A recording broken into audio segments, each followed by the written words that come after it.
సమయం ఇచ్చినట్టు దేవాతి దేవుడుకు అలాగే కూడి వచ్చిన మీకు దేవుని పేరున హృదయపూర్వక వందనాలండి. ఇంతవరకు పాటల్లో సహాయం చేసిన దేవుడు వాక్య పరిచయంలో కూడా దేవుడే సహాయం చేసేలాగున ఏప్రిల్ రాసిన పత్రిక 5వ అధ్యాయము 12వ వచనం. ఏప్రిల్ రాసిన పత్రిక 5వ అధ్యాయము 12వ వచనం.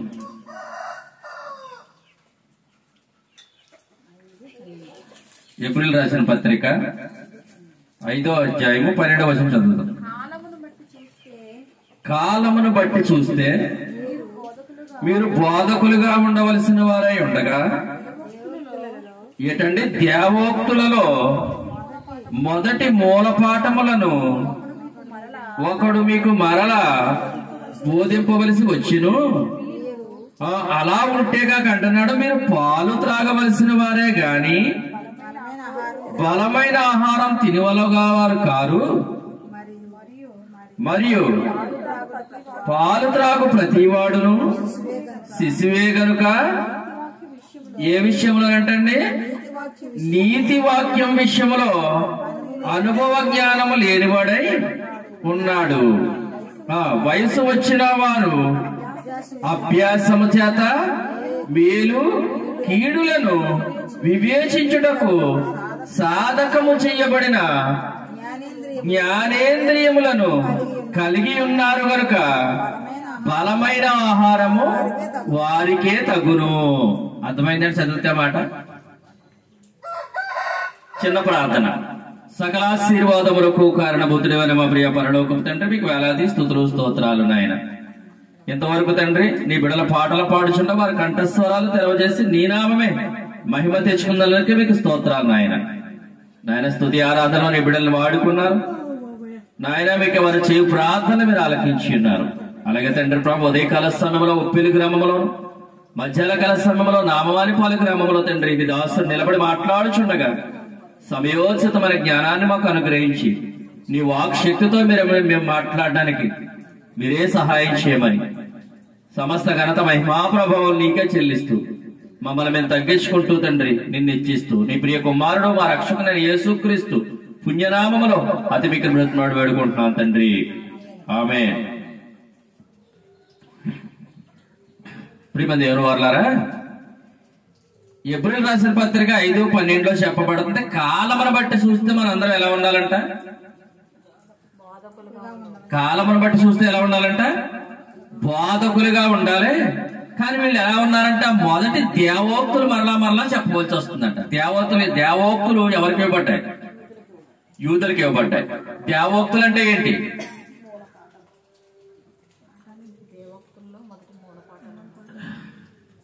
దేవోక్తులు అంటే ఏంటి? దేవోక్తులు అనగా దేవుని మాటలు ఎవరికి ఇవ్వబడ్డాయి? ఫస్ట్ యూదులకు ఇవ్వబడ్డాయి. ఇశ్రాయేలుకే కదా మొదట దేవుడు, వాళ్ళనే వాడుకున్నాడు, వాళ్ళనే పిలుచుకున్నాడు. దేవోక్తులు మొదట ఎవరికి ఇవ్వబడ్డాయి అంటే యూదులకు ఇవ్వబడ్డాయి. కానీ ఇప్పుడు మనం ఎవరు? అన్యజనులు. వాళ్ళకి ధర్మశాస్త్రం ఇవ్వడానికి మోసేని ఎన్నుకున్నాడు దేవుడు. ఇప్పుడు మనం అన్యజనులు. అన్యజనులమైన మనము ఇప్పుడు మనకి ఏమివ్వబడ్డాయి? పత్రికలు ఇవ్వబడ్డాయి. అవి ఎవరిని వాడుకున్నాడు దేవుడు? యూదులకైతే మోషేని ఎన్నుకున్నాడు దేవుడు, ధర్మశాస్త్రం ఇచ్చాడు. ఇప్పుడు మనం ఎవరు? అన్యజనులు. వాళ్ళకైతే మొదట దేవోక్తులు ఇవ్వబడ్డాయి.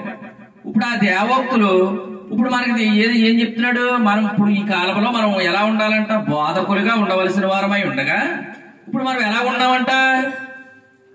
పాలు తాగేవారుగా ఉన్నారంటున్నాడు. అదేంటి మరి? పైనేమో దేవోక్తులు అన్నాడు, అంటే తర్వాత ఏమో మళ్ళీ మూలపాఠాలు మీరు చెప్పాలంటున్నాడు. మళ్ళీ ఎలాగంటూ అంటున్నాడు మీరు పాలు తాగేవారుగా ఉన్నారంటున్నాడు. ఏంటి అది? అర్థం ఏంటి? ఒకసారి చదవండి, మళ్ళీ మీకు అర్థమవుతుంది. ఇదిగో నేను చదువుతాను. కాలమును బట్టి చూస్తే మీరు బోధకులుగా ఉండవలసిన వారై ఉండగా దేవోక్తులలో మొదటి మూలపాఠములు ఒకడు మీకు మరలా బోధింపవలసి వచ్చును. మీరు పాలు తాగవలసిన వారే గాని బలమైన ఆహారం తినగలవారు కారు. ఇప్పుడు పాలు ఎక్కడున్నాయి, బలమైన ఆహారం ఎక్కడుందో చాలా మంది తెలియదు. పాలు ఎక్కడ తాగుతున్నారు అనుకున్నారు చాలా మంది. చెప్పేవాళ్ళు కూడా ఏం చెప్తున్నారంటే పాలు మనం చిన్నప్పుడు తాగుతాం కదా, మీరు అంటే చిన్నపిల్లల్లాగే ఉన్నారో అని చెప్పుకుంటారు చాలా మంది. మీరు పాలు తాగేవలసిన అంటే చిన్నపిల్లడి గురించి చెప్తున్నారు అని అనుకుంటున్నారు. పాత నిబంధన ధర్మశాస్త్రం పాల వంటిది. పాత నిబంధనలోనే ఉండిపోయాం అనుకోండి మనం, అది పాలు అంటాడు. దేవోక్తులు అని చెప్తాడు కదా పైన. దేవోక్తులు అంటే దేవుని మాటలు యూదులకే ఇవ్వబడ్డాయి కదా, మీరు బోధకులుగా ఉండాలి కదా, మీరు మరలా మీరు మూల పాఠాలే మీకు మరలా చెప్పవలసి వస్తుందంటే మీరు పాలు తాగేవారే కానీ బలమైన ఆహారం తినగలవారు కాకుండా ఉన్నారమ్మా మీరు అంటున్నారు. వాక్యం అది అర్థం. అక్కడ పాలు తాగేవాడు అంటే చిన్నపిల్లడి దగ్గరికి వెళ్ళకూడదు మనం. బైబిల్లోనే పాలు తాగేవారు ఎవరంటే పాత నిబంధనలో ధర్మశాస్త్రం పాల వంటిది మాట. అది ఎవరి ద్వారా ఇవ్వబడింది అంటే మోసే ద్వారా ఇవ్వబడింది. అవి దేవోక్తులు అని పిలబడింది. మనకైతే మరలా మూలపాఠాలుగా పిలబడింది. మనకి ఏమని పిలబడ్డాయి ఏంటంటే మూలపాఠాలు. అయితే మనము అలాగే ఉంటే, ఇంకా బోధకులుగా ఉండవలసిన మనము మూలపాఠాలు మరలా చెప్పుకుంటే మనం బలమైన ఆహారం తినగలవారం కాము అంటున్నాడు ప్రిమదేవుని వాళ్ళ. మరి అలాగంటూ అంటున్నాడు, దేవోక్తులు అన్నాడు, మూలపాఠాలు అన్నాడు, పాలు అన్నాడు. మరి కింద ఏమన్నాడు చూడండి 13లో, మరియు పాలు త్రాగు ప్రతివాడును శిశువే గనక. మరి చూడండి చిన్నపిల్లడి గురించి చెప్తున్నట్ట, పాలు తాగేవాడు శిశువే కదా అంటున్నాడు కదా. మరి నీతి వాక్య విషయాలు అంటాడంటే మరి శిశువుకి నీతి వాక్యం గురించి తెలుస్తుందా? పిల్లోడైతే ఇప్పుడు నిజంగా పిల్లోడి గురించి అనుకుందాం, పాలు తాగి పిల్లోడి గురించి చెప్తుందని అనుకున్నాం అనుకోండి అవ్వచ్చును. అప్పుడు 13లో ఏమంటున్నాడు, మరియు మీరు పాలు త్రాగు ప్రతివాడును శిశువే గనక అంటున్నాడు కదా. ఆ మాట చిన్నపిల్లోడే అని అంటున్నాడు. నీతి వాక్యం విషయంలో అనుభవ జ్ఞానం లేనివాడై ఉన్నాడు అంటున్నాడు. ఇప్పుడు చిన్నపిల్లడికి నీతి వాక్యం విషయంలో అనుభవ జ్ఞానం వస్తుందా? వాడికి దేవోక్తులు అంటే ఏంటో అర్థమవుతుందా? వాడు బోధకుడిగా ఉండవలసిన వాడై ఉండాలని చెప్పబడడానికి అవుతుందా? నీతి వాక్య విషయంలో అనుభవ జ్ఞానం కావాలని చిన్నపిల్లడికి చెప్పబడానికి అవుతుందా? అవ్వదు ప్రిమదేవుని వాళ్ళారా. ఏండి అలాగంటూ అంటున్నాడు, వయసు వచ్చిన వారు అభ్యాసముల చేత. ఇప్పుడు వయసు వచ్చేసింది అంటే మీరు దేవోక్తులు లేరు, మూలపాఠాల్లో లేరు, బోధకులుగా ఉన్నారు. ఇప్పుడు మీరు ఎలా ఉన్నారంటే వయసు వచ్చిన వారు అభ్యాసం చేతను మేలు కీడులు వివేచిస్తున్నారు. ఇప్పుడు అంటే మేలు కీడేంటి? మేలు కీడులు ఎక్కడ ఉన్నాయి అది ఆలోచించుకోవాలి మీరు. మేలు ఎక్కడుంది, కీడు ఎక్కడుంది? కీడు ధర్మశాస్త్రంలో ఉంటే మేలు కొత్త నిబంధనలో ఉంది. ఇప్పుడు మేలు కీడు మీరు వివేచించారు. నీతి వాక్యం విషయంలో అనుభవ జ్ఞానం వచ్చేసింది మీకు, బోధకులుగా ఉన్నారు. ఇప్పుడు మీరు పాలు తాగేవారా లేదా బలమైన ఆహారం తినగలవారా? ఇప్పుడు మేలు కీడు ఎవరైతే వివేచిస్తారో, అంటే ఏది మంచో ఏది చెడ్డో, పాత నిబంధనలో ఏం జరిగిందో కొత్త నిబంధనలో ఏం జరిగిందో మీరు దాన్ని మీరు మేలు కీడు వివేచించగలవారైతే మీరు బలమైన ఆహారం తినగలవారే. బలమైన ఆహారం ఎక్కడ ఉంది? ఇప్పుడు అంటే కొత్త నిబంధనలో ఉంది. ఇప్పుడు మీరు శిశువుగా ఉన్నట్టు అవుతుందా? మీరు బలమైన ఆహారం తినగలవారు అవుతారా? అయితే మధ్యలో శిశువుని ఎక్కడం వల్ల ఆ ఒక్క మాటే చదువుకుంటే అది నిజంగా పాలు తాగే పిల్లలు అని అనుకుంటాం. మనం పాలు తాగే పిల్లల గురించి చెప్పట్లేదు. నీతి వాక్యం విషయంలో అనుభవ జ్ఞానం లేని వారు, పాఠం పేరు నీతి వాక్యం విషయంలో అనుభవ జ్ఞానం లేని వారు అని చెప్తున్నాడు ప్రియమైన వాళ్ళారా. ఏండి ఇప్పుడు మళ్ళా అంటున్నాడు 14లో, వయసు వచ్చిన వారు అభ్యాసం చేత మేలు కీడును వివేచించుటకు సాధకము చేయబడిన జ్ఞానేంద్రములు కలిగి ఉన్నారు కనుక బలమైన ఆహారము వారికే తగును. బలమైన ఆహారం వారికే తగును అంటున్నాడు ప్రియమైన వాళ్ళారా. బలమైన ఆహారం మనం తినే అధికారం మనకుందప్పుడు. ఎందుకు? మనము దేవోక్తులు ఏటో మనం మళ్ళా మూలపాఠాలకు వెళ్తున్నామా? వెళ్తలేదు. అంటే మనం పాలు తాగేవారిగా ఉంటున్నామా? ఉండలేదు. బలమైన ఆహారం తింటున్నాం, కీడులు మేలు వివేచించాం. ఇప్పుడు అనుభవ జ్ఞానవంతులుగా మనం ఉన్నాం. ఇప్పుడు మేలు కీడులు వివేచిస్తున్నాం కాబట్టి నీతి వాక్యం విషయంలో అనుభవ జ్ఞానం గలవారే ఉన్నాం ప్రియమైన వాళ్ళారా మనం. ఏండి ఇంకా అన్నాడు చూడండి, 2 కొరింథీయులకు రాసిన పత్రిక, కొరింథీయులకు రాసిన 2వ పత్రిక,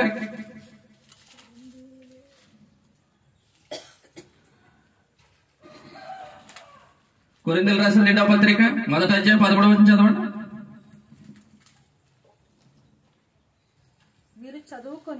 ఇప్పుడు ఏం చేయాలా? పాత నిబంధనలో ఏం జరిగిందో కొత్త నిబంధనలో ఏముందో జరగాలి, చదువుకోవాలి. చదువుకుంటే తెలుస్తుందండి. అంటే అంటున్నాడు ఇక్కడ, మీరు చదువుకుని చదువుకుంటే పూర్తిగా గ్రహింపు వస్తుందా రాదా? అంటే వినుట వల్ల ఏమని చెప్పాడు?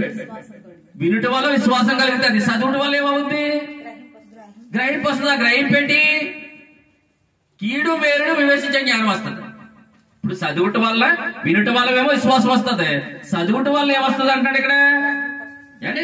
చూడండి, మీరు చదువుకుని పూర్తిగా గ్రహించిన సంగతులు. ఇప్పుడు గ్రహింపు ఎలా వస్తుంది? చదువుట వల్ల వాక్యంలో గ్రహింపు వస్తుంది అన్నమాట మనకి.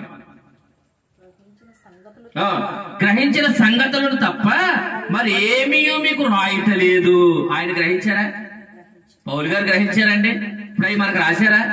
ఇప్పుడు పౌలు గారు నీతి వాక్యం విషయంలో అనుభవ జ్ఞానం గలవాడిగా ఉన్నాడా, లేకపోతే అనుభవం లేనివాడిగా ఉన్నాడా? పాలు తాగేవాడిగా ఉన్నాడా, బలమైన ఆహారం తిన్నవాడిగా ఉన్నాడా పౌలు గారు? ఇప్పుడు అదే పౌలు గారు మనకి ఇవ్వబడ్డాడు. ఇప్పుడు పౌలు గారు అన్యజనులమైన మనకి పౌలు గారు ఇవ్వబడ్డారు. ఇశ్రాయేలుకేమో మోషే ఇవ్వబడ్డాడు. ప్రేమదేని వాళ్ళ మోషే ఏమో దేవోక్తులు వాడికి ఇచ్చాడు మొదట. మనకైతే ఇప్పుడు బలమైన ఆహారం పత్రికల్లో ఉంది. ఆ బలమైన ఆహారం పౌలు గారి ద్వారా మనకి ఇవ్వబడింది. అందుకే ఇశ్రాయేలు వేరు అండి, మనము అన్యజనులు మనం వేరు. పాత నిబంధన మలాకీ గ్రంథం వరకు చాలా మాటలు ఇశ్రాయేలు గురించి చెప్పబడ్డాయి అండి. అంటూ చూడండి 14 చదవండి.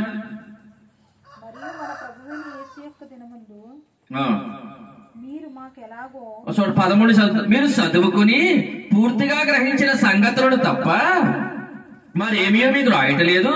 కడ వరకు వీటిని ఒప్పుకుందరని నిరీక్షించుచున్నాను. మరియు మన ప్రభువైన యేసుక్రీస్తు యొక్క దినమందు మీరు మాకు ఎలాగో అలాగే మీమును మీకును అతిశయ కారణమై ఉందని మీరు కొంత మట్టుకు మమ్మను ఒప్పుకొని ఉన్నారు.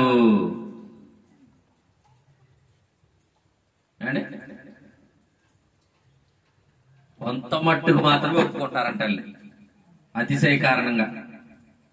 అంటే చూడండి, అతిశయ కారణమై ఉందుమని మీరు కొంత మట్టుకు మమ్మల్ని ఒప్పుకుని ఉన్నారు అంటారు. మన ప్రభువైన యేసుక్రీస్తు యొక్క దినమందు. చూడు త్వరగా తీయండి. 2వ యోహాను రాసిన 2వ పత్రిక. యోహాను రాసిన 2వ పత్రిక.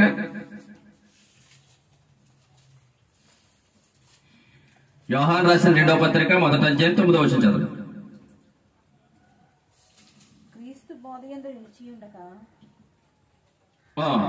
చూడండి, ఏ బోధ ఏందంట? క్రీస్తు బోధ యందు నిలిచి ఉండక దానిని విడిచి ముందుకు కొనసాగు ప్రతివాడును దేవుని అంగీకరింపనివాడు ఆ బోధ యందు నిలిచి ఉండేవాడు తండ్రిని కుమారుడిని అంగీకరించువాడు. ఏండి ఏ బోధ? చూడండి ఎక్కడ రాయమని చూడండి.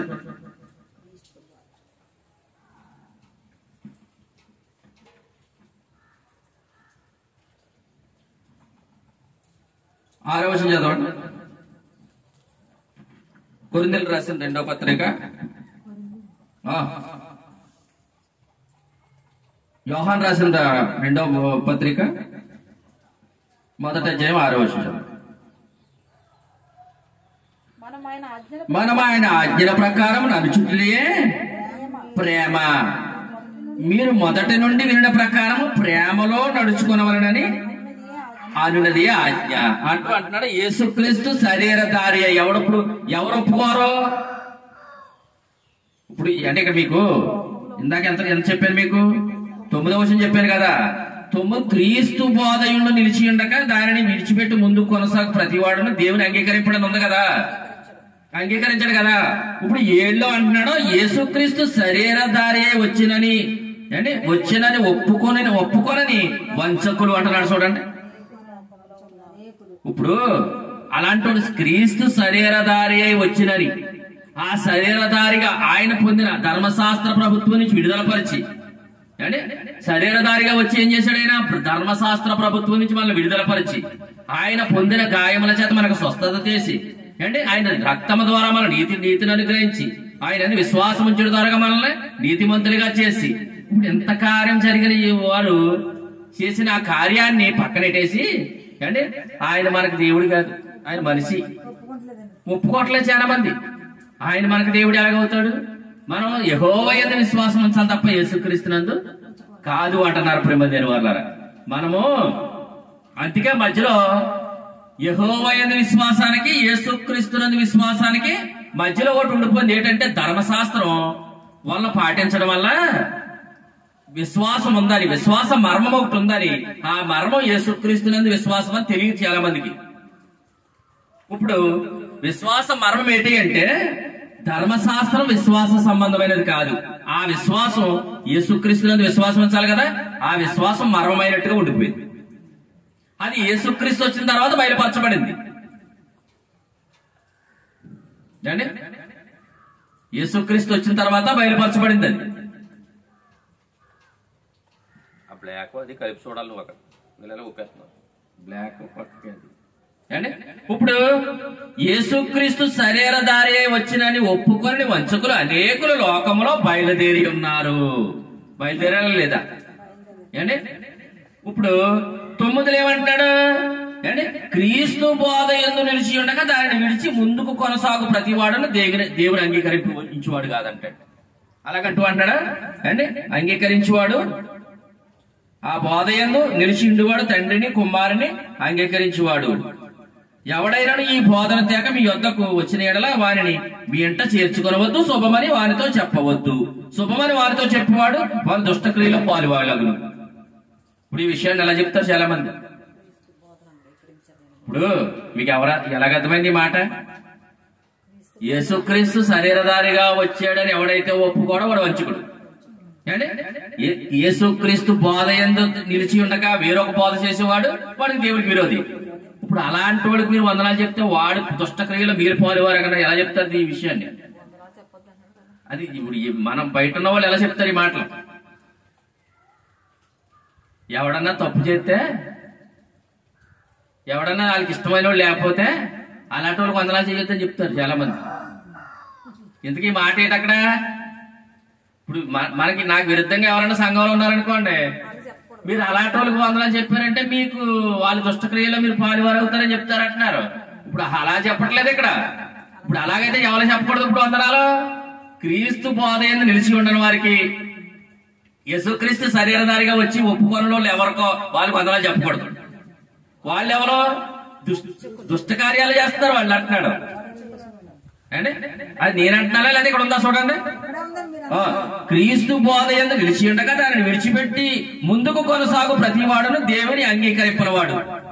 అండ్ మళ్ళీ అలాగంటూ అంటున్నాడు ఆ బోధ యందు నిలిచి ఉండేవాడు తండ్రిని కుమారుని అంగీకరించువాడు. ఎవడైతే మళ్ళీ ఆ బోధ యందు నిలిచి యేసుక్రీస్తు శరీరధారిగా వస్తాడని నిలిచి ఆ బోధ యందు నిలిచి ఉంటాడో వాడు తండ్రిని కుమారుని అంగీకరించేవాడు అంటాడు. ఒప్పుకొన్న వాడేమో వంచకుడు, ఒప్పుకున్నవాడు ఎవరు? దేవుని యందు నిలిచి ఉన్నవాడు అంటాడు. చూడండి అక్కడే రాసేసాడు. అలాగంటూ అంటాడు 10లో, ఎవడైనను ఈ బోధన తేక మీ యొద్దకు వచ్చిన ఎడల వాని ఇంటలు చేర్చుకునవద్దు, శుభమని వారితో చెప్పవద్దు. శుభమని వారితో చెప్పువాడు వాని దుష్టక్రియలో పాలువాడు అయిపోతాడు నీరుని. ఇప్పుడు అలాంటి వాళ్ళకి మీరు వందనాలు చెప్పకండి అంటే ఎంతమంది ఉంటారు లెక్కనే. మరి అది అలా ఉంది అంటే నీకు నాకు అది బయలుపరచబడిందంటే మనం ఎంత అదృష్టవంతులు చూడండి. కానీ చూడండి ఇప్పుడు చూడండి లోకాసు వార్త 11వ అధ్యాయము. లోకాసు వార్త 11వ అధ్యాయము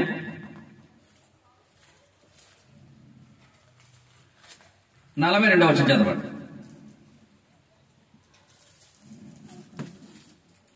లోకాసు వార్త 11వ అధ్యాయం 42వ వచనం.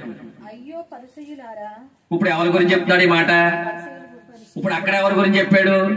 యేసుక్రీస్తు శరీరధారిగా వచ్చాడని ఎవరు ఒప్పుకోలేదు. ఇప్పుడు వంచకులు ఎవరి గురించి బాధపడుతున్నాడు ఇక్కడ? ఇప్పుడు అక్కడేమన్నాడు? యేసుక్రీస్తు శరీరధారిగా వచ్చాడని ఎవడైతే ఒప్పుకోడో వాడు వంచకుడు అన్నాడు కదా. ఎవరైతే ఒప్పుకుంటారో తండ్రి ఉన్నాడని, కుమారుడు ఉన్నాడని, పరిశుద్ధాత్ముడు ఉన్నాడని ఎవరు ఒప్పుకుంటారో ఆయన బోధన అంగీకరించేవారు, ఆయన మీద జీవిస్తున్నవారు అన్నాడు కదా. ఒప్పుకోలేదు ఆ రోజు కూడా కొంతమంది ఒప్పుకోలేదు. ఆ ఒప్పుకోని ఎవరో చెప్తున్నాడు చూడండి ఇక్కడ. అయ్యో పరిచర్యలారా, మీరు పుదీనా సదాప మొదలైన ప్రతి కూరలోనూ 10వ వంతు చెల్లించుచున్నారే, న్యాయమును. చూడండి, ఏది విడిచిపెట్టేశారంట? పొదలలోని అన్నింటిలో 10వ వంతులు ఎత్తున్నారు, కానీ ఏమేమి విడిచిపెట్టేశారంట? ఇప్పుడు వాళ్ళు శరీరధారిగా, యేసు ప్రభువు వారు శరీరధారిగా వచ్చాడు, ఇది దేవుడు కుమారుడు అని నమ్మారా వాళ్ళు? నమ్మారా? నమ్మలేదండి. ఎవరాళ్ళు? పరిచర్లు, శాస్త్రులు, పరిచర్లు. వాళ్ళే వంచుకులకు వచ్చింది. ఇంకానే ఆ రోజులు యేసు ప్రభువు వారి కాలంలో వాళ్ళే వంచుకులని అనుకోవచ్చు. ఎందుకు శరీరధారిగా వచ్చాడని నమ్మలేదు అంటే యోహాను సువార్త 2వ యోహాను పత్రికలో ఏం చెప్పబడుతుందంటే, మొదటి అధ్యాయం 9లో యేసుక్రీస్తు శరీరధారిగా వచ్చాడని ఎవరైతే నమ్మరో అంటే వాళ్ళు వంచుకులని చెప్పాడు కదా. ఆనాడు ఆ కాలంలో యేసు ప్రభువు వారి కాలంలో శాస్త్రులు, పరిచర్లు శరీరధారిగా వచ్చాడని ఒప్పుకోలేదు. వాళ్ళు వంచుకలుగా ఉన్నారు ప్రేమ లేని వారులారా. అయితే ఏంటి? నీతి వాక్యం విషయంలో అనుభవ జ్ఞానం లేని వారుగా ఉన్నారు, ఇంకా పాలు తాగేవారుగా ఉన్నారు. బలమధ్య వాళ్ళు కీడు మేలు వివేచించే జ్ఞానం లేకుండా ఉన్నారు వాళ్ళు. ఎందుకు? ధర్మశాస్త్రంలో ఉండిపోయారు వాళ్ళు, పాలు తాగేవారుగా ఉన్నారన్నమాట. అంటే వాళ్ళు జ్ఞానేంద్రియములు, కీడు మేలు వివేచించే జ్ఞానం లేకుండా ఉన్నారు వాళ్ళు. అంతేనా? ఇప్పుడు మనకు బలమైన ఆహారం ఇవ్వబడింది అంటున్నాడు 42లో, అయ్యో పరిచర్యలారా, మీరు పుదీనా, సతాప మొదలైన ప్రతి కూరలోనూ 10వ వంతు చెల్లించుచున్నారే గాని న్యాయమును దేవుని ప్రేమను. ఏంటంటే న్యాయమును దేవుని ప్రేమను విడిచిపెట్టుచున్నారు. వాటిని మానక వీటిని చేయవలసి ఉన్నది. అంటే ఏంటి? వాటిని మానకంటే మీరు 10వ వంతులు తేండి, మీరు అన్ని చేసేయండి అంటే 10వ వంతులు ఇవ్వాలి, మీరు అన్నిటిలో 10వ వంతులు ఇవ్వాలి, న్యాయమును ప్రేమ కలిగి ఉండాలి. వాటిని మానొద్దు. ఏంటి? 10వ వంతులు మానొద్దు, మీరు న్యాయమును దేవుని ప్రేమను మానొద్దు, వాటిని ఎందుకు కూడా నిలిచి ఉండండి అంటున్నాడు. అన్నాడా లేదా? అంటే ఇప్పుడు మళ్ళా అన్నాడు, అయ్యో పరిచర్యలారా, మీరు సమాజ మందిరములో అగ్రపీఠములను, సంత వీధులలో వందనములను కోరుచు ఉన్నారు. అయ్యో మీరు అంటే కనబడని సమాధుల వలె ఉన్నారు. వాటి మీద నడుచు మనుషులు అవి సమాధులని సమాధుల మీద నడుస్తున్నారంటే చూడండి ఎంతలా మాట్లాడుతున్నాడు దేవుడు. అండి ఎంత అయ్యో అయ్యో అన్న మాట వస్తుంది చూడండి. అక్కడ ఇన్నిసార్లు అంటున్నాడు. ఈ శాస్త్రుల పరిచయాల గురించి అంటూ చాలా మాటలు, అయ్యో శాస్త్రులారా, పరిచయాలారా, అయ్యో అంటున్నాడంటే ఎంత బాధతో అంటున్నాడండి. ఏదన్నా పోతేనే కదా అయ్యో అని బాధపడతాం మనం. ఏంటి? బాధ వస్తేనే కదా అయ్యో అంటాం మనం. మరి అంత బాధతో మరి యేసుక్రీస్తు శరీరధారిగా వచ్చాడని నమ్మలేని మనుషులు ఎవరు ఉన్నారంటే వాళ్ళు శాస్త్రులు, పరిచయాలండి. అయితే ఈ కాలంలో కూడా కొంతమంది నమ్మట్లేదు. శరీరధారిగా వచ్చాడని, ఆయన రక్తం ద్వారా ఏం చేశాడో, ఆయన శరీరంతో ఏం చేశాడో, ఆయన చనిపోయి మరణ పునరుద్ధానాల ద్వారా ఏం జరిగిందో చాలా మంది ఎలాంటి వారుగా ఉన్నారు. అంటే కుమారుని ఒప్పుకోవట్లేదు, అంటే తండ్రిని మాత్రమే ఒప్పుకుంటారు, పరిశుద్ధాత్మను కూడా ఒప్పుకోవట్లేదు కొంతమంది. అయితే వాళ్ళందరూ ఏంటంట? వంచకులు, క్రీస్తు బోధన నిల్చున్న వాళ్ళు కాదండి. అయితే ఇంకా అలా ఉన్నారంటే అర్థం ఏంటి? పాలు తాగేవాళ్ళుగా ఉన్నారు. మొదట దేవోక్తులే మరలా బోధించవలసిన వారిగా ఉన్నారు వాళ్ళు అంటుంది వాక్యం. ప్రియమైన వారులారా చూడండి, గలతీయులకు రాసిన పత్రిక 5వ అధ్యాయము, న్యాయమును ప్రేమను విడిచిపెట్టేశారు కదా వాళ్ళు. ఇప్పుడు చూడండి, గలతీయులకు రాసిన పత్రిక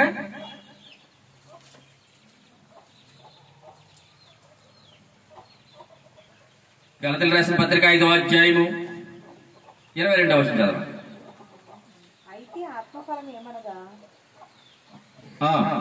అయితే ఆత్మఫలం ఏమనగా ప్రేమ, సంతోషం. వాళ్ళు ఏమి విడిచిపెట్టేశారు? శాస్త్రులు, పరిచర్లు వాళ్ళు న్యాయములు, ప్రేమను వదిలేశారు. అయితే వాళ్ళు ఏమో లేకుండా పోయింది, ఆత్మఫలం లేకుండా పోయింది. అంతేనా?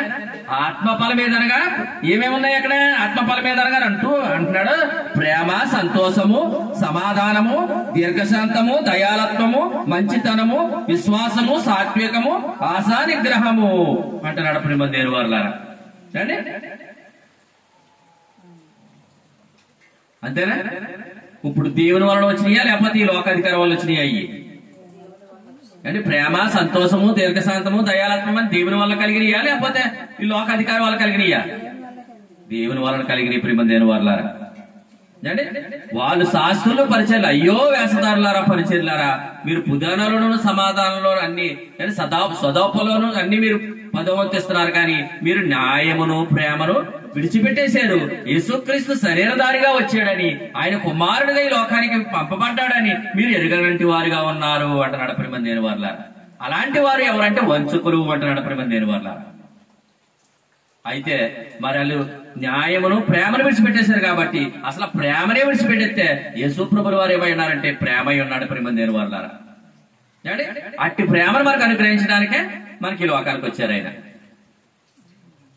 ఇప్పుడు ఆయన వాళ్ళ ప్రేమించి మన పాపులమై ఉండగానే ఈ లోకానికి వచ్చారు కదా, ఇప్పుడు మనం ఆయన ప్రేమించాలి. మనం ఆయన ప్రేమించాలి. 26 కూడా చదవండి. ఒకరినొకరి వివాదములు రేపకయు, ఒకరి యందొకరు అసూయ పడకయు, వృధాగా అతిశయ పడకయు ఉందుము. ఇప్పుడు ఎలా ఉన్నారండి సంఘాల్లోని? వృధా అతిశయం కనబడుతుందా? ఒకరినొకరు అసూయ, ఇంకా ఒకరినొకరు కలుసుకోవడం, ద్వేషించుకోవడం, ఇలాంటివే కనబడుతున్నాయా సంఘాల్లోని? ప్రేమ ఉంటుందా? ఒకనాడు పాస్తులు శాస్త్రులు పరిచర్లు విడిచిపెట్టేశారు, నాయను ప్రేమను వదిలేశారు. అయ్యో వేషధారుల శాస్త్రులారా పరిచర్లారా, మీరు సమాజ మందిరములలో ఎలా ఉన్నారంటే మీరు అగ్రపీఠాలు కూరుకున్న వారుగా ఉన్నారు అంటున్నాడు ప్రేమ దేని వాళ్ళారా. లోకంలో మనకు కనబడుతున్న వాళ్ళు కూడా అగ్రపీఠాలు కోరుకున్న వారుగా ఉన్నారు, తగ్గించుకునే వారుగా లేరు ప్రేమ దేని వాళ్ళారా. అంటే మరి యేసు ప్రభుల వారు ఏం చెప్పారు? నేను ప్రభుల వారి దగ్గరకు వచ్చి శిష్యులు అన్నారు, ప్రభువా నేను గొప్పవాడినా, నేను గొప్పవాడినా, నేను గొప్పవాడినా, నేను గొప్పవాడినా అని అంటున్నారు ఒక్కొక్కరు. అప్పుడు ప్రభుల వారు ఏమన్నారు? వాళ్ళందరూ అంటున్నారు, అడుగుతున్నారు ప్రభుని. పేతురు గొప్పవాడని పేతురు అనుకుంటున్నాడు, యాకోబు గొప్పవాడని యాకోబు అనుకుంటాడు, 12 మంది శిష్యులు నేను గొప్ప, నాకు యోధా కూడా అనుకుంటాడు, నాకు ధన సంచి ఇచ్చాడు కదా, నేను ఇంకా ప్రేమిస్తాను, నేను ఇంకా గొప్ప అని అనుకుంటాడు. వీళ్ళు ఏమొచ్చిందంటే భేదం వచ్చింది. అప్పుడు అడిగేశారు ప్రభుని, ప్రభువా నేను గొప్ప అని అడుగుతున్నారు. అప్పుడు ఏమన్నాడు ప్రభు?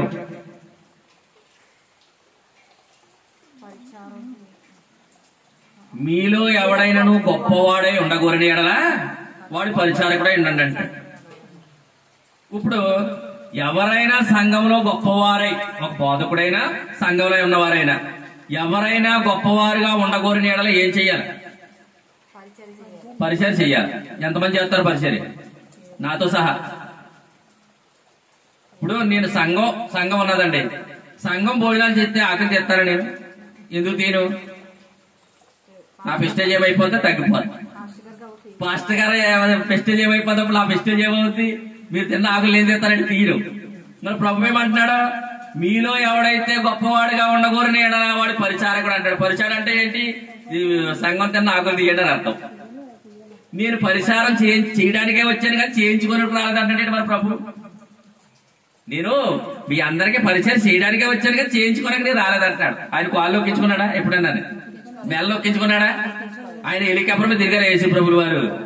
కానీ కొంత సేవ చేస్తే చాలా మంది కాళ్ళు నొక్కాలి, ఏళ్ళు నొక్కాలి, మెల్ల నొక్కాలి, తల మీద గుద్దాలి, ఎంత పని చేయించుకుంటారో తెచ్చండి. మరి యేసు ప్రభుల వారికి కాళ్ళు నొక్కువారు ఎవరు కనబడలేదు, తల నొక్కలేదు, ఆయన నొక్కించుకోలేదు. కానీ ఎప్పుడు మరి కొట్టివాడు కొట్టేదని చెప్పి అనలేదు. మరి అయితే యేసు ప్రభుల వారు ఎంత పరిచయం చేయాలి ఎక్కడైతే? అదే వాళ్ళు అక్కడ ఉన్న వాళ్ళు చేసిన పనిని బట్టి దేవుడు ప్రేమిస్తున్నాను బట్టి నేను గొప్ప అని అనుకున్నారు. మీలో గొప్పవాడుగా మీలో ఎవడైనా నువ్వు గొప్పవాడై ఉండగోరిన ఎడలా వాడి పరిచారకుడై ఉండండి అన్నాడు. ఎలాగన్నాడు చూడండి, ఆయన మాటలు అలాగే ఉంటాయి. మరి అంటే నేను చాలా సార్లు బోధ చేసేవాడు, బోధ చేసేవాడు, వాక్యం చెప్పేవాడు. వాక్యం అవకాశం ఇచ్చిన కాడ అక్కడ సేవకుడి దగ్గర కూర్చుని అధికారం నాకు ఉంది, ఎందుకంటే వాక్యం ఉపయోగించాను కాబట్టి. నేను నేర్చుకునే టైంలో ఎక్కడ కూడా సేవకుడు పక్కన కూర్చోలేదు. వాక్యం చెప్పాడు, మళ్ళీ వెళ్ళిపోయి నా ప్లేస్ లో నేను కూర్చునేవాడు. నేను చాలా చోట్ల భోజనాలు వడ్డించి కాడే ఉండేవాడు.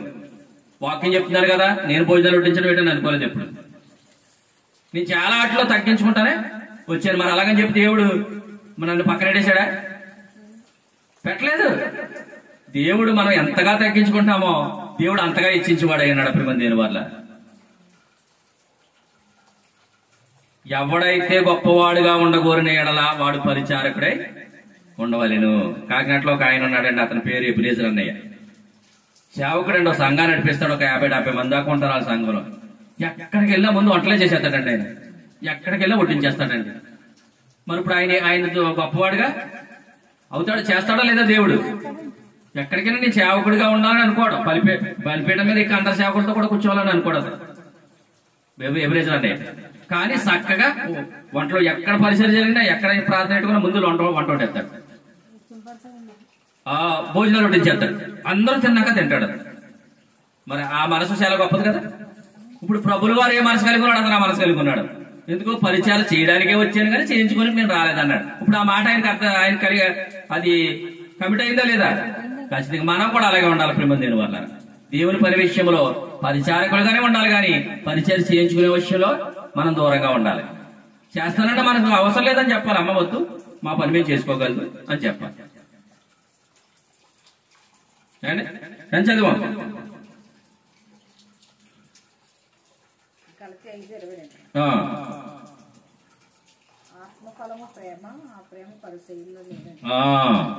పరిచయంలో ఏం చేశారంట? న్యాయమును ప్రేమను విడిచిపెట్టేశారంట. యేసుక్రీస్తు శరీరధారిగా వచ్చాడని నమ్మకుండగానే సంత వీధులలో వందనాలని అంటే అగ్రపీఠములను కోరుకున్న వాళ్ళు సమాధిలా ఉన్నారని చూడండి. వాళ్ళ జీవితాలు వాళ్ళే సమాధిలా ఉన్నారంట. సమాధులు అంటే మూసేసిన సమాధిని తెరిస్తే మంచి వాసన వస్తుందా? చెట్టు కొంపు కొడుతుందా? మరి చెట్లతో కప్పెట్టారు కదా, చెట్టు కొంపు కొడుతుందా? చెడు వాసన పడుతుందా? వాళ్ళు కూడా సమాధుల్లాగా ఉన్నారంటాడంటే దేవుడు దేనితో పోల్చాడు? మీ జీవితాలు చెడు వాసన కొడుతున్నాయని అర్థం. ఏమండి? సమాధులతో పోల్చాడంటే మీ జీవితాలు, ఆ సమాధి తెరిస్తే ఎటువంటి వాసన వస్తుందో మీ జీవితాలు కూడా. మరి పరిమళ వాసన ఎవరిలో ఉంది? యేసుక్రీస్తులో ఉంది. మరి సమాధుల వాసన ఎవరిలో ఉంది? శాస్త్రుల పరిచయంలో ఉంది. అందుకే అంటున్నాడు, అయ్యో వేషధారులైన శాస్త్రులారా, పరిచర్లారా, మీరు పుదీనలో ఇస్తున్నారు కానీ అండి అన్నిటిలో మీరు పదవంతు ఇస్తున్నారు కానీ న్యాయమును కనికరమును ప్రేమను విడిచిపెట్టేశారయ్యా. మీరు అగ్రస్థ సంత వీధుల్లో వందనాలు చెప్పించుకుంటున్నారు, అగ్రపీఠాలు కోరుకుంటున్నారు, మీరు గొప్పవారని చెప్పుకుంటున్నారట అయ్యా మీరు అని చెప్పి బాధపడుతున్నాడు దేవుడు.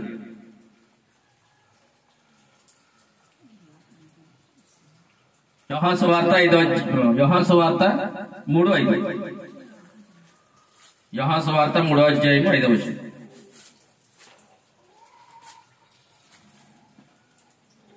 యోహాను సువార్త 3:5 చదవమ్మ.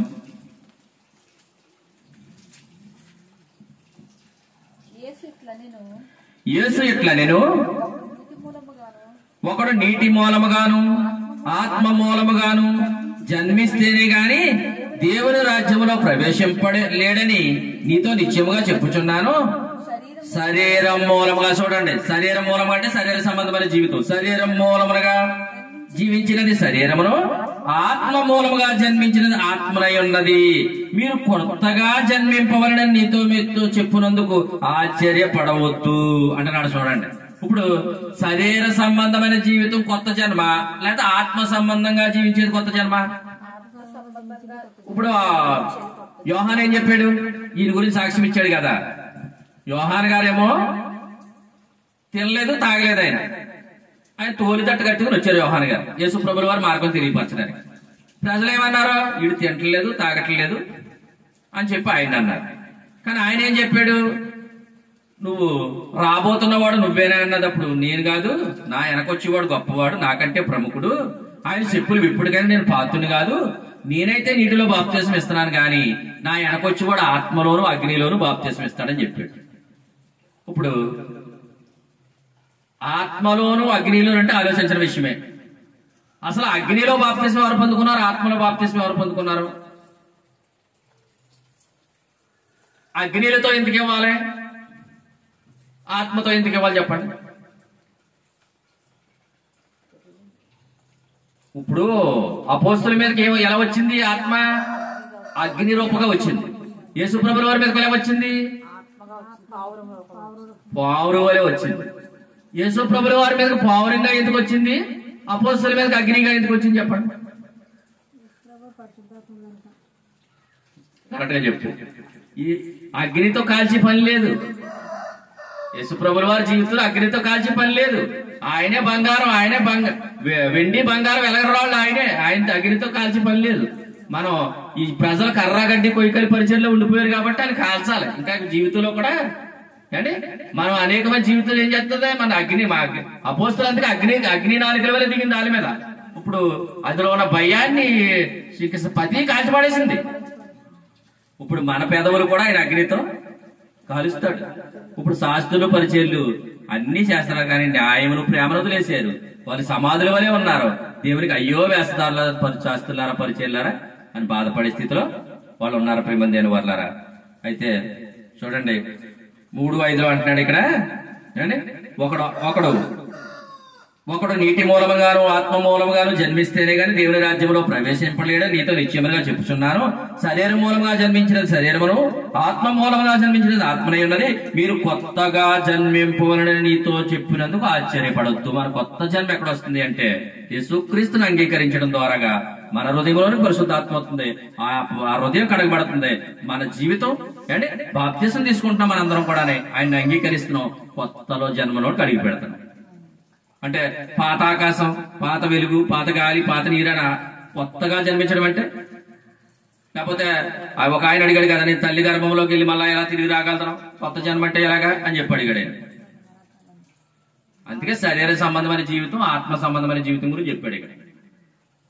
అంటే ఉన్నదా పాత వెలుగు ఉంది. ఇప్పుడు మనల్ని ఎలా తీసుకొచ్చాడు దేవుడు?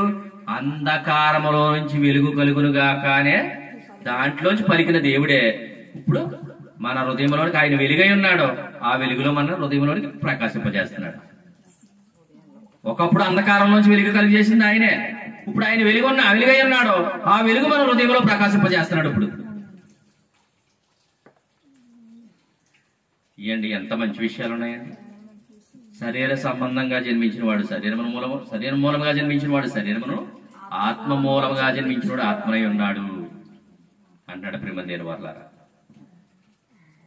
ముగిస్తాను. ఇంకా తీతుకు రాసిన పత్రిక 3:5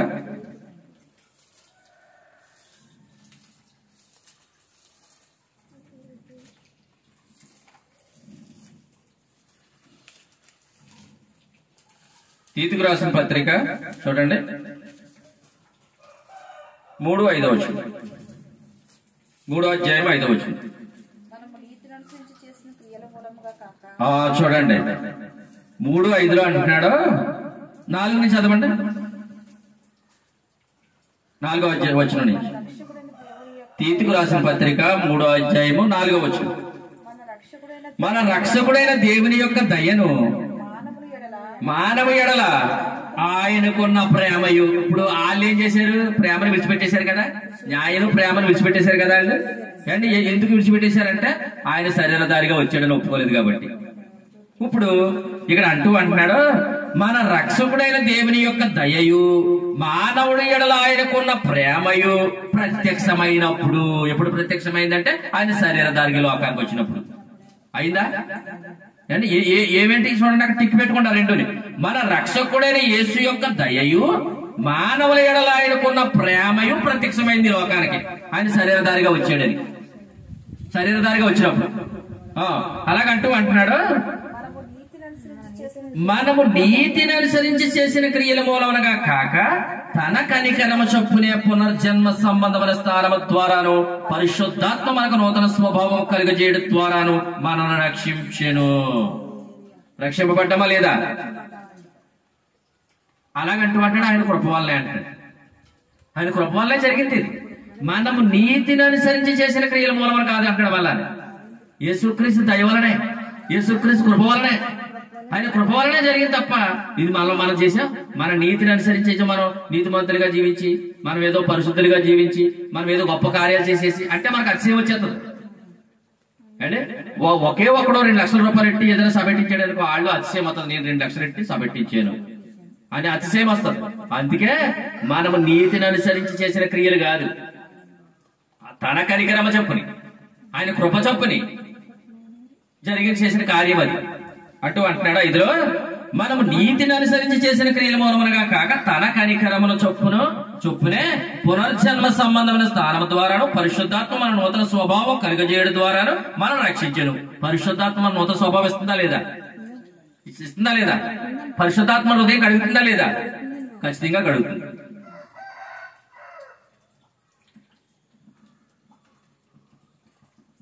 కొరింథీయులకు రాసిన 2వ పత్రిక 6:6 త్వరగా చదవండి. కొరింథీయులకు రాసిన 2వ పత్రిక 6:6 చదవండి. 2వ పత్రిక 6వ అధ్యాయం 6వ వచనం.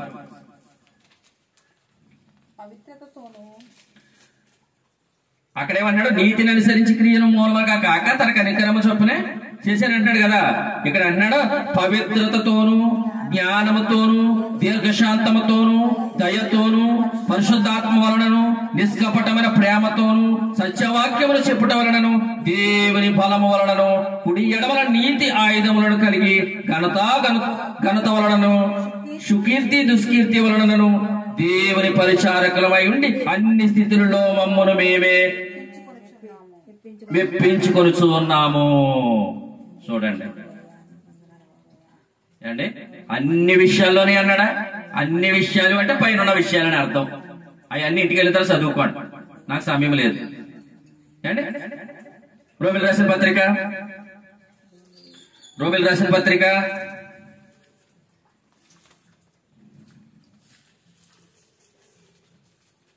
5వ అధ్యాయం 5వ వచనం చదవండి.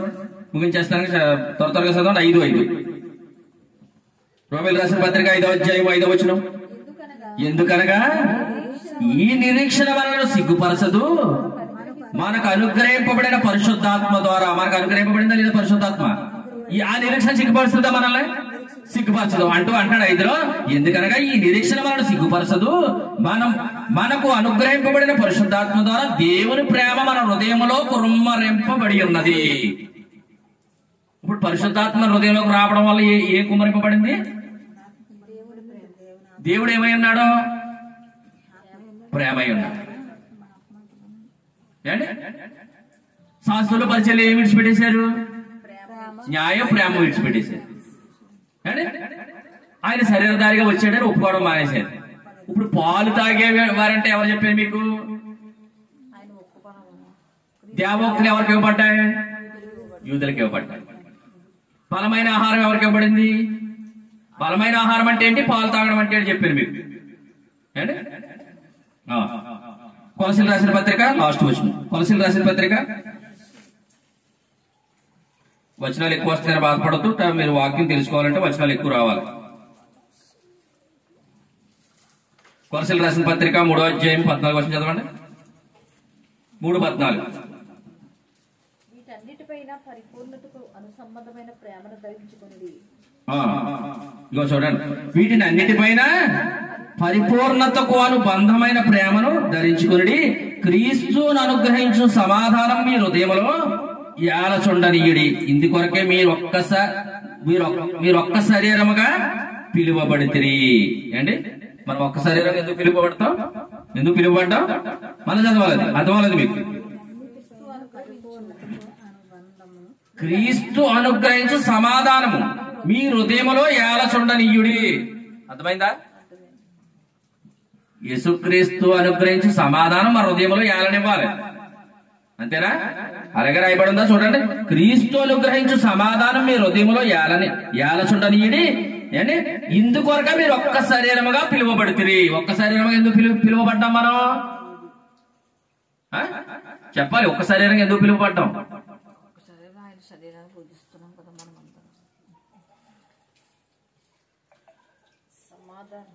క్రీస్తు అనుగ్రహించి సమాధానం మీ హృదయంలో ఏలచుండడానికి మన అందరి హృదయాల్లోని.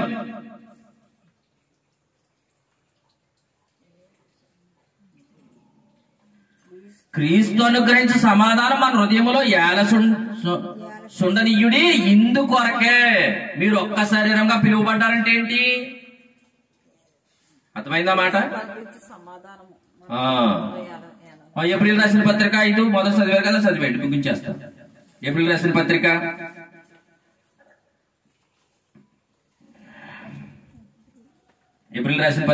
5వ అధ్యాయం 12వ వచనం చదవండి. కాలమును బట్టి చూస్తే మీరు బోధకులుగా ఉండవలసిన వారై ఉండగా దేవోక్తులలో మొదటి మూలపాఠములను ఒకడు మరలా మీకు బోధింపవలసి వచ్చెను. మీరు పాలు త్రాగవలసిన వారే గాని బలమైన ఆహారం తినగలవారు కారు. మరియు పాలు త్రాగు ప్రతి వాడును శిశువే గనక నీతి వాక్యం విషయములో అనుభవ జ్ఞానము లేనివాడిగా ఉన్నాడు. వయసు వచ్చిన వాడు ఎలా అంటే 14లో వయసు వచ్చిన వారు అభ్యాసము చేతను మేలు కీడులు వివేచించడానికి సాధకం చేయబడిన జ్ఞానేంద్రియములు కలిగిన వారే ఉన్నారు గనక బలమైన ఆహారము వారికే తగును. నీతి వాక్యం విషయము నీతి వాక్యం విషయమేమో బలమైన ఆహారము. దేవోక్తులు అంటే పాలు తాగేవారు గారు ఉండడం. అర్థమైందా? నీతి వాక్యం విషయమేమో బలమైన ఆహారం, దేవోక్తులలో మూలపాఠాలు అన్నదేమో పాలు తాగే విషయం. అంటే పిల్లోడు కాదు మధ్యలో. అందుకే మనం జ్ఞానేంద్రియం గలవాలుగా, అంటే ఏ జ్ఞానం అది అంటే మేలు కీడులు వివేచించుటకు సాధకం చేయబడిన జ్ఞానేంద్రియములు. మేలేదో కీడేలేదో మనం వివేచించగలిగిన వారుగా ఉండాలి. ప్రేమదేని వారులారా అండి, కొద్ది మాట దేవుడు ఆశీర్వదించును గాక. చిన్న ప్రార్థన. సకలాశీర్వాదములకు కారణభూతుడైన మా ప్రియ పరలోకపు తండ్రి, మీకు వేలాది స్తుతులు స్తోత్రాలు తండ్రి.